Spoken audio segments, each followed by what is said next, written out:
All right, well, I guess we will go ahead and kick things off. I want to say good afternoon to everyone. Thank you for joining us for our annual Keeping the Promise Luncheon. It's a virtual version this year. And I want to take a quick second to also thank Teron Watkins for all of his hard work on putting this together and bringing us all together today over Zoom. Today, we're going to dive into the St. Andrews School Nutrition Program and discuss how the school has adapted over the last year during the pandemic. My name is Clay Hilbert, and I've been involved with St. Andrews School for over 10 years now. First as a lunch buddy, where I originally fell in love with the school, and now as a board member. And as you all know, hopefully, St. Andrews School is a magical place that transforms lives. You can feel the love when you enter the building and actually get to see everything that goes into designing a progressive education that develops the whole child.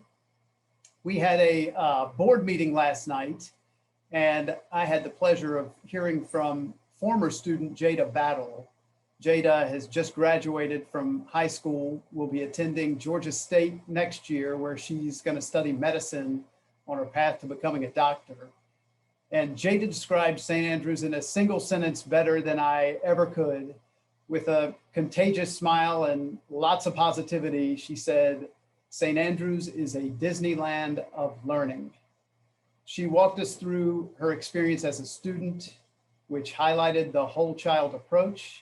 And at one point, her enthusiasm bubbled through the screen as she talked about the importance of healthy lunch and said that eating at St. Andrews was like having a home-cooked meal every day at school. She is not alone in feeling this way. The school is blessed to have Chef Ronnie, who feeds and nourishes our students with care and commitment. And I'm going to let our panelists introduce themselves, but I have to give one huge shout out to Chef Ronnie before we begin. Not many people know that she has not taken a single break since COVID hit, working tirelessly for 15 months straight, sharing her gift of cooking with St. Andrews community. So thank you, Chef Ronnie, for all that you have done. And that's a longer intro than I intended, so that's enough for me. We will kick off by asking our panelists to make short introductions themselves.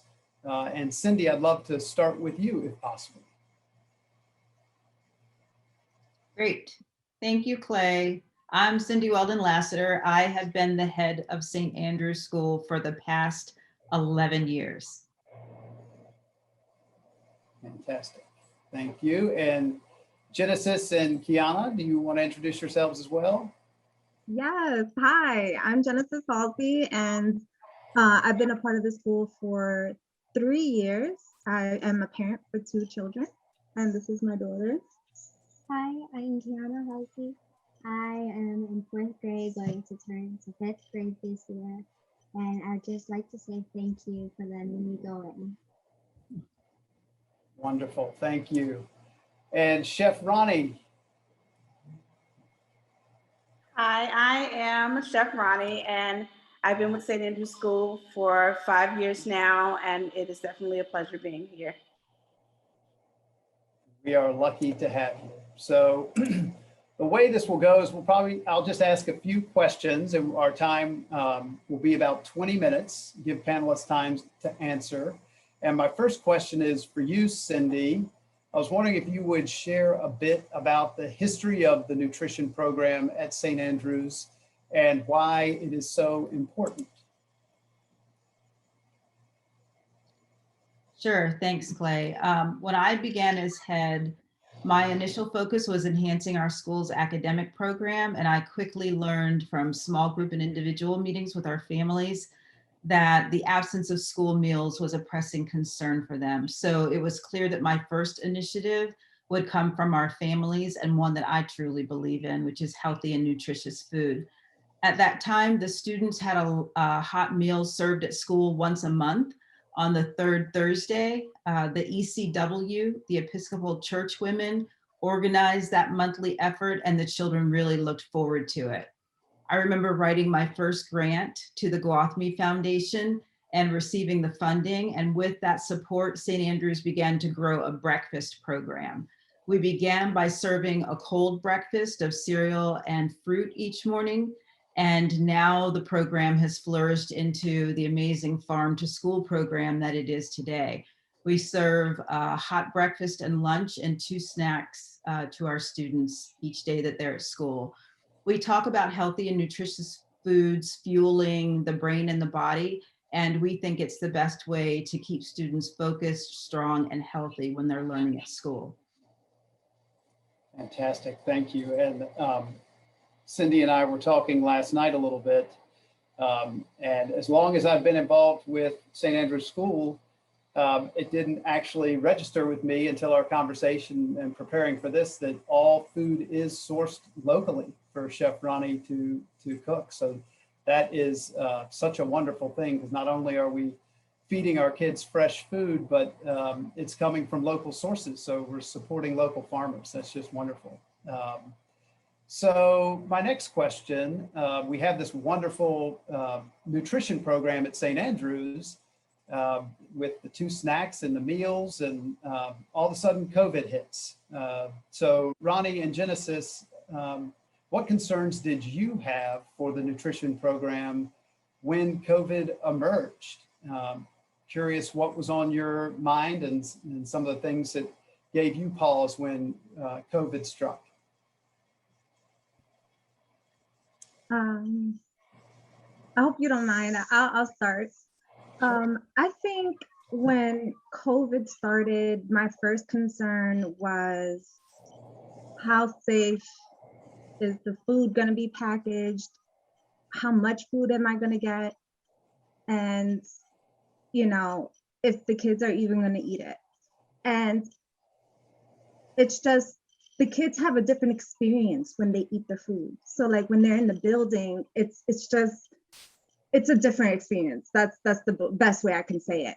And so when we did get the food, I was surprised that they just felt so happy because they had a part of school at home, you know, during this scary time, because, you know, we quarantined ourselves, they couldn't see their friends, you know, it was just so different. And it was just so nice to have a little bit of school at home.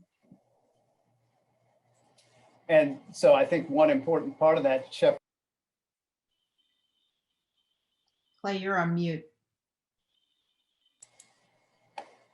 Thank you. There you go. I don't know how that happened. One important part of that is that, in fact, you were still getting the food from the school, even though you weren't there. So I'd love for Chef Ronnie to talk a little bit about how that program evolved and how we got to that point, because I know that was no small task. No, it was definitely no small task. That was the first thing that came to mind when we decided to close. Well, when the governor said that we're closing school and we will not be returning, I was very concerned about children receiving the meals that they needed throughout the day on a daily basis. I know that food insecurities can be a concern for people. And I didn't know, like, how are we going to make this happen? How is it going to happen? What can we do to make it happen for our students in our community, as well as the surrounding community in the beginning when we first started? And so that was definitely a process that had to be thought over, talked over. Lots of phone calls had to be made, lots of questions asked. And initially when we started, we decided that grab and go, coming to drive-by grab and go would be the best option for us as a small community. And so I revamped the menu and revamped it and had it so the students and the parents could come, drive up, and receive the meals that they needed. And thankfully, it was extended to anyone in their household that was a child, meaning 18 and under. So we were not only feeding our students, but students that were also in their household as well. So that was very important to me, because trying to learn, lots of changes happen, a whole lot of changes happen. And having to try to maneuver learning virtually and considering the fact that you might be very hungry and still trying to think about doing your work those two things don't go well together. So initially that was definitely a concern of mine, and we worked through it, and that was very successful. And then we came back to school. Yes. And that was different. We were eating in different spaces, and we were all excited to have everybody back together again, but we were not going to be eating in our same spaces. So we had to maneuver what was this going to look like, but not look like just a bag lunch with a sandwich anymore, but look more like a hot meal sometimes, or some warm things sometimes. So what was that going to look like? So that process was different as well. How can we not only make sure that they're fed, but they're fed well, and something is the same about what they're doing. Not everything is different.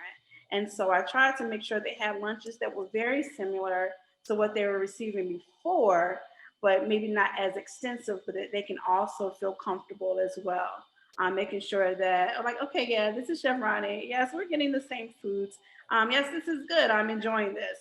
And so since those things were different, we had to, that was a different process. That was cumbersome, but definitely we worked through it and figured out what worked and what didn't.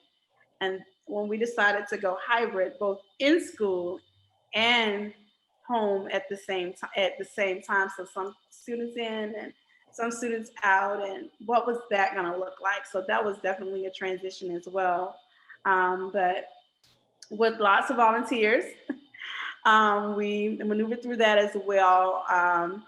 And then in the end, we had to work it out, but with lots of volunteers and hands on deck, we definitely made sure that happened. But most importantly, I understand, and we understand here at St. Andrew's School that nutrition is important to learning.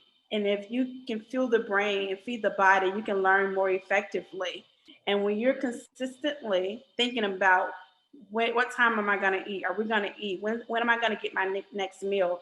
I'm so hungry. I can hardly stand it. And those things are going through your mind all the way up through the day.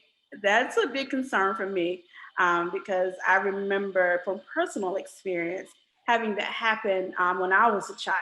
So I didn't want that to be the same experience for the students, that we had an ability to stop that from happening.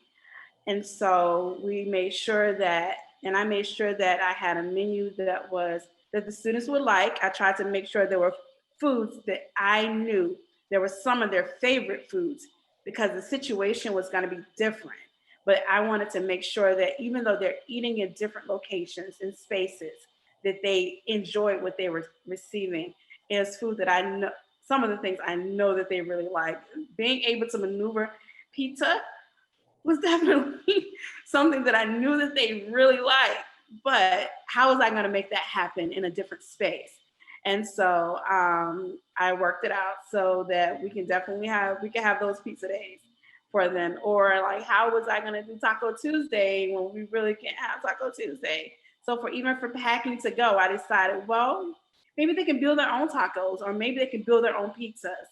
And so I sent home meals where they can build their own. And kids like to cook, believe it or not. They do like to get in the kitchen and say that they did it. And so because I thought about that, I was like, what's something that they can do? And these are things that they definitely can do with or without their parents. They could just kind of put it together and eat the way that they like. And I was hopeful that they enjoyed those things as well. That is absolutely incredible. All of the things that went into making their experience as good as possible. It really is a great story. And one of the things that jumps out at me back at the very beginning of what you were saying is that you weren't just feeding the students, you were feeding the families too when everyone was at home. How did that decision come about? Well, with the program that we run, that is an option for students. All students under the age of 18 are able to receive meals. So as our parents and our students came, I just let them know it wasn't just for your student, it's for any student, anyone that you have that's in your household that may be age 18 and under, or maybe your neighbor. So if your neighbor needed meals as well, and they had small kids and they couldn't come and get them, they could come with you to get them, or you could just take them to them. And I did have several parents who that benefited from that, and they brought their neighbors with them, and they were able to get lunches as well in the very beginning. So that was it brought me lots of joy to know that we were that resource available for them. And it was just helpful. It was promising, and it let us know that we were meeting the goal and the mission of making sure the kids are fed. And ultimately, that's our goal, is to make sure kids have the opportunity to eat whole, nutritious foods. They have an opportunity to eat those things if I'm providing those things. It's different when you have a choice. Yeah. When you don't have a choice and all you have is what's in front of you. But when I send home my meals, the meals that I prepare, I try to make sure they have everything they need for a nutritious, balanced meal for that time. And they can make the choices to have a healthy choice, not just any choice. It's such a great reflection of the school. One of the things I always tell people is the school is impacting not just the student, but the families. And it's a partnership between families and the school. And you're such a great representation of that. And the food that you provided for them and for the entire family during this challenging time. You mentioned the changed menu as well that had to kind of shift as things went along. One of the things Jada said last night in our meeting was she specifically remembers your baked chicken and salad as one of her home cooked meals. Talk a little bit about how the meal had to shift when you were sending it or packing it for them. What were some of the things you had to do differently? Well, I definitely had to consider reheating options. How were they going to reheat, or if they needed to reheat? And then what I was going to package together and what I needed to package separately. And so, like I mentioned, the tacos, tacos was a great example. We know that they love those. How was I going to do this? And so that it could go home and they could have what they needed. So each individual thing for the tacos had to be packaged separately. And so in order to keep it fresh and delicious, it had to be packaged separately. So I would take the time and make sure that it was packaged separately. If they were receiving a burger and a burger to go, which I did do burgers to go, not very often, but what if they hadn't had a burger in a long time? It's a good opportunity to have one.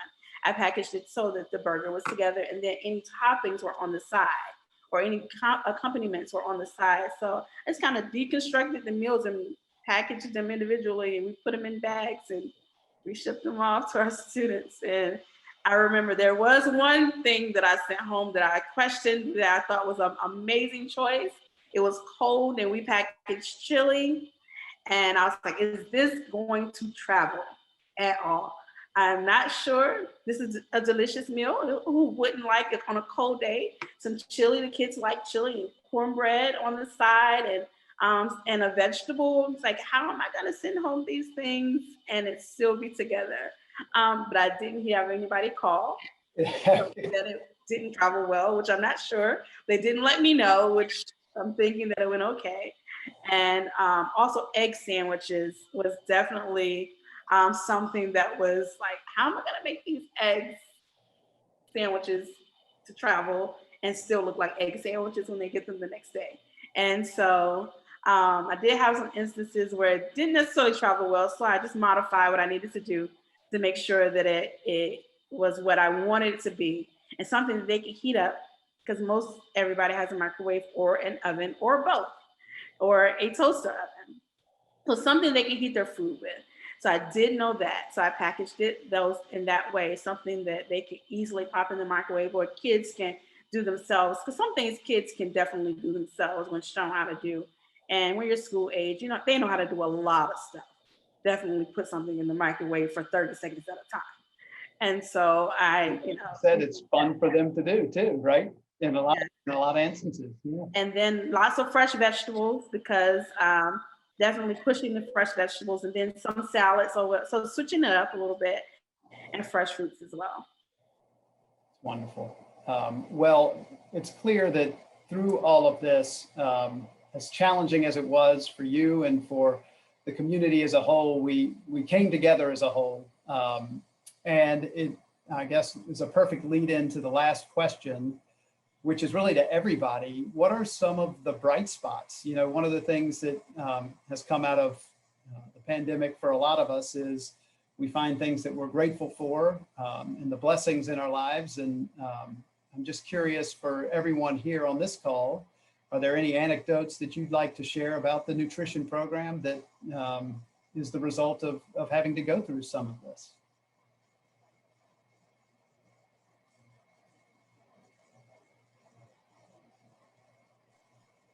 Well, I'll speak. That it is possible. It's possible to make sure that people don't have to deal with food insecurities when we come together and consider the need. When we consider the need and consider the resources that we have, when we put our thinking caps on and we brainstorm a little bit and have some think tanks, we can find solutions to meeting the need. There is a great need, but when we think about it, the need isn't so great when we all put our resources together and come up with ways of meeting those needs. So a long-term goal of mine is to definitely make sure that students or children 18 and under who can't necessarily provide for themselves have the opportunity to receive nutritious food. That's my thing. When we do it together, we can all do it. Love that. That's such a wonderful takeaway. Cindy or Genesis or Kiana, any great takeaways or anecdotes with respect to nutrition throughout all this? This is sort of like a funny story, but it was a real hot day and I was going to drink my milk, and when I looked in there, there was ice in it. It was icy. It was like a really cold milk. And you were saying that what? There was like ice in it, and I really liked that because it was super hot. It was so hot. So she felt so refreshed coming in and having that nice cold milk, That's so having great. to drink that. I also have to say that I am so appreciative to the school for the meals. In my house, like when we receive the food, we always get like extra fruit for snacks or in between the breaks, because the students get lots of small breaks between their virtual classes. And so kids at home, they're so bored that they just want to eat. And so it was just so nice to be able to have this. I have like a little bowl on the table with all the fruit that the school gave us. So they were able to just walk up to the kitchen, grab an apple or a banana or a pear or whatever Chef Ronnie put in the bags for the week. And it was just like so refreshing. So my kids were never like starving, you know.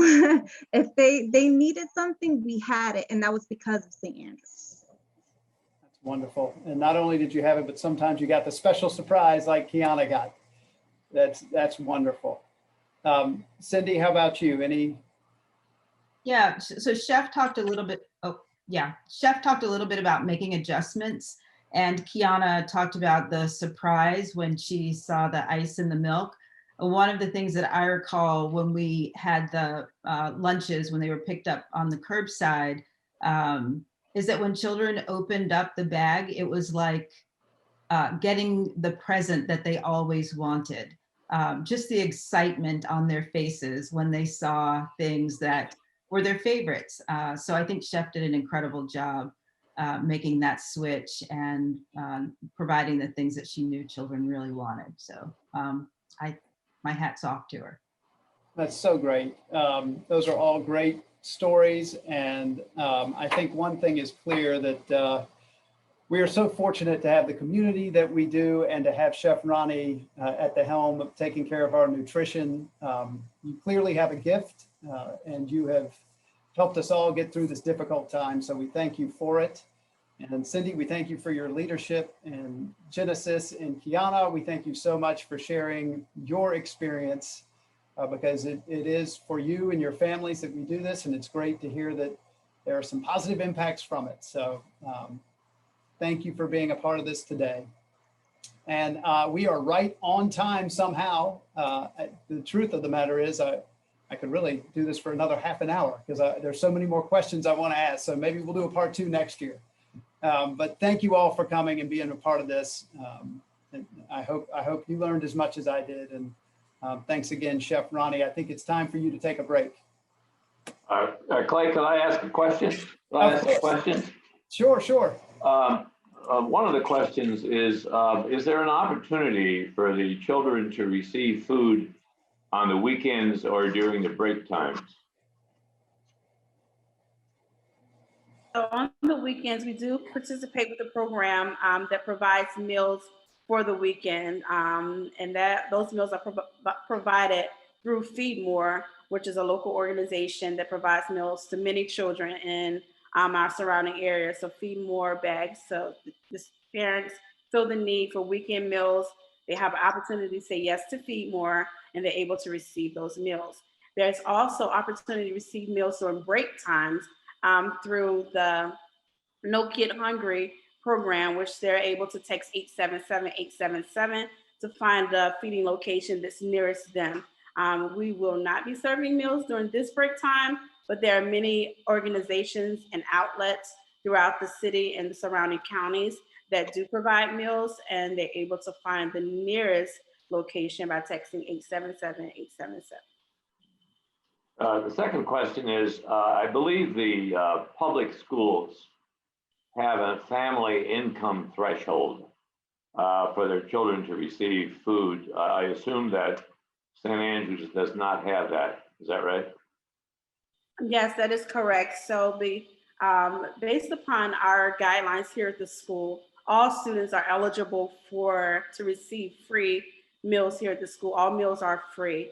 There are some public schools who do the same as well. Based upon the percentage of students that meet a certain threshold, students are able to receive all meals free. So many schools have converted over to that model. And we're also in the program now through the state that also helps us, all students eat. And there's many different programs.